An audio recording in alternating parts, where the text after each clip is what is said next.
It's a fact. Most experts think that the number of sales opportunities in 2023 is going to drop by somewhere between 30 and 35% in 2023. Now, here we are in January, we're setting goals for ourselves and we're going, there's going to be less deals to go around, and interest rates are going up and things are weird. Like, how am I going to make the sales happen? Wouldn't it be nice to know where you can find a deep source of ready, willing, and able buyers? Well, I'm going to share with you what that 2023 motherlode is for buyers for this year.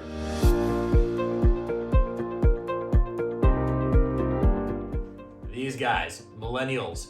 And there's a couple reasons why. The first one is millennials actually represent the single largest generation ever born in the United States, more than the baby boomers. You know, and they watched their parents get killed during the Great Recession, so they delayed home ownership. And of course, college is expensive. That college debt delayed them some more. Well, now they're at the place where they're finally ready and able and willing to get into the game.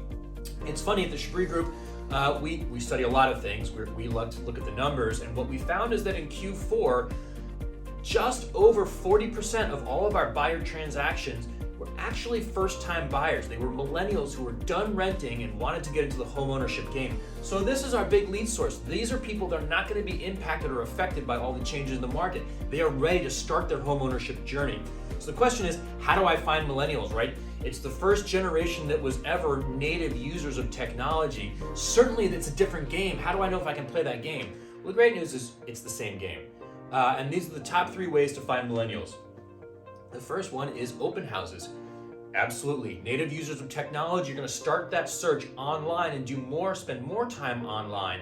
But ultimately, we are selling something that is physical, and that is a residence. And you do have to go out and ultimately look at a residence. And so millennials will go to open houses. And the great news is they're savvier, they're more educated, they're further down that funnel, so to speak. They're closer to their buyer decisioning when they go to open houses. And so open houses are great, and believe it or not, open house season is only a couple weeks away, right? March is generally game time for open houses. The second place that you can find them is by offering webinars. Sure, you can do seminars, but millennials are a little more sensitive to that and prefer webinars where they can check you out from a distance.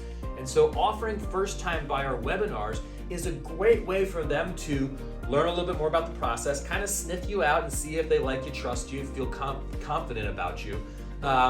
And they will raise their hands if they're interested in learning more about you or the lender who you have on that webinar, who has programs that might be beneficial for them.